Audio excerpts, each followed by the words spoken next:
The actor has not given a proper interview in 6 years. So when he sat down with the host of Hot Ones this week, fans naturally had a lot of questions. What's his relationship like with his former co-star and rumored ex-girlfriend Mara Wilson? Does he ever watch the movie Home Alone? And most importantly, how does he feel about the pizza rat?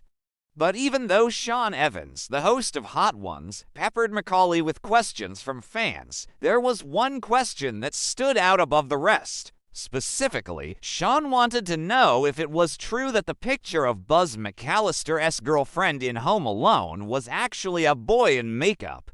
And while Macaulay admitted that he himself had believed this rumor for years, he doesn't buy it anymore. "I don't think that's true," he said.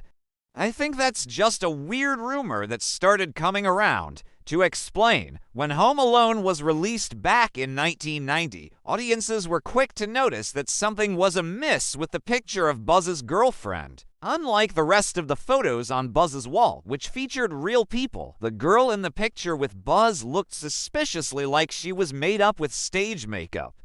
As such, the rumor spread that Chris Columbus, the director of Home Alone, had hired a young boy to play the role and then put him in heavy stage makeup simply as a cruel joke. And this rumor picked up so much steam that by 2014, even Buzz Lightyear himself, Tim Allen, weighed in on the controversy, telling Vulture that he, quote, heard that story and thought it was a good one. So where did the rumor come from?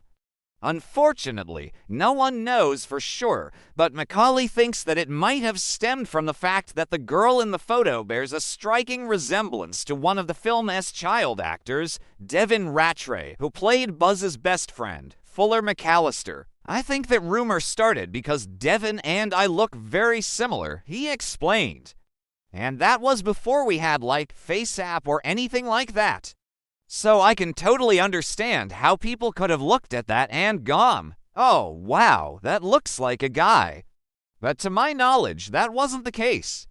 That was just a random girl that we found. She was just a regular person. We weren't related to her at all, so rest in peace to that long-standing Home Alone theory. But that wasn't the only question that Macaulay fielded from fans. After all, it had been 6 years since he last gave an interview and nearly 30 years since he starred in Home Alone. As such, some things about his life now might surprise you. For example, he's now a father of 2. In April 2021, he and his longtime girlfriend, actress and singer Brenda Song welcomed their son, Dakota Song Culkin, and they recently expanded their family this past spring when Brenda gave birth to their daughter, Wildflower. But being a father has definitely changed his perspective on life. It's wild, he gushed over his kids. It's a whole different thing. You know, there's no bigger rush than that little kid's laugh. It's awesome. I'm having the time of my life. Being a dad is fantastic. It's the greatest thing that's ever happened to me, period. But even though Macaulay seems to be really happy these days, he hasn't always felt this way. In fact, after spending his childhood on the set of Home Alone and other hit movies, he quickly grew to resent the entertainment industry. "I hated it," he said. "I was done. It was time to go. I wanted to be as far away from that as possible." As such, after graduating from high school, he enrolled at New York University to study journalism. "I was doing pretty good, too," he boasted. "I got on the Dean's list my first semester, and then I dropped out because the movie phone rang." Ultimately, he went on to appear in several more films, although none of them were as successful as Home Alone. But instead of sticking with acting, he spent the rest of his 20s immersing himself in the music industry, managing the band The Pizza Underground, a parody band known for its pizzas and songs about pizza.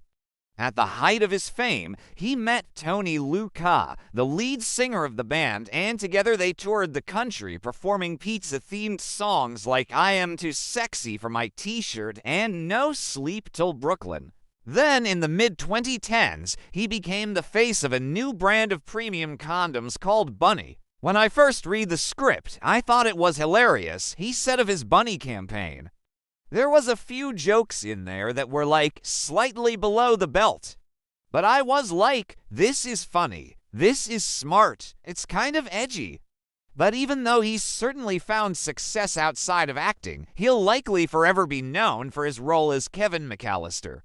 And honestly, he doesn't mind. I have zero desire to get away from it, he said. That movie is part of a culture now. It's part of a lexicon now. It's a classic. People love it. It's a fun movie. It's a great movie to watch with the family. And I don't want to be known less for it. In fact, every year he looks forward to watching the film with his own family. We do watch it every Christmas, he said. My son watches it probably about 3 times a year, easily.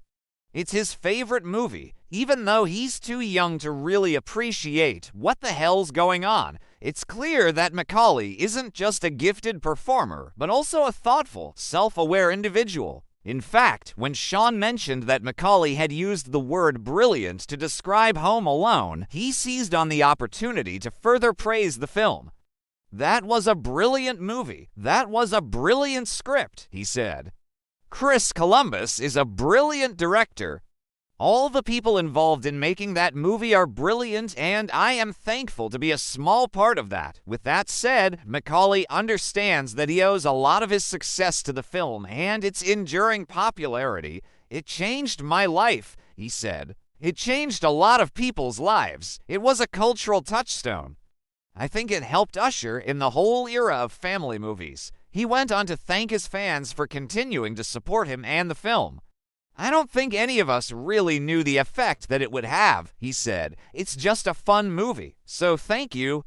Thank you for watching it, and thank you for making it a part of your holidays. Before wrapping up the interview, Macaulay also addressed the elephant in the room, so to speak, the infamous pizza rat. If you're not familiar with the pizza rat, let me catch you up. Back in 2015, a viral video surfaced showing a rat carrying a slice of pizza through the New York City subway. The video was immediately dubbed the pizza rat, and it quickly became a meme. And since then, the pizza rat has appeared everywhere from late-night talk shows to Super Bowl commercials.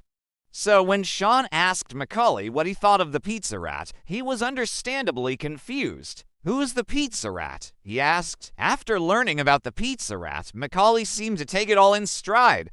Well, I've never seen it, he said. Maybe I should look it up. I am kind of interested in seeing the pizza rat. I like rats. I think they're kind of cool. A rat carrying a pizza. That's bold. That's actually really impressive. That rat had drive. That rat had ambition. That rat had dreams. With that said, Macaulay isn't exactly eager to star in a pizza rat-themed movie. No, I'm just kidding, he added with a laugh. Don't ask me to be in that. I don't want to do that. The actor also reminisced about his co-stars and whether he stays in touch with them. Joe and I talk occasionally. We send each other Christmas cards. We say hi. Same with Kieran. I saw him in American Horror Story Hotel a couple years ago and was like, hey, remember when we were both child actors? We both laughed and said, weird. He also said that he keeps in touch with Devin Rattray on occasion, adding, Devin's great. We just ran into each other at a comic convention last year, and it was great catching up with him. All in all, it's safe to say that Macaulay is doing well these days. He's happy with his family life, grateful for his success, and excited for what the future holds. Thanks for watching.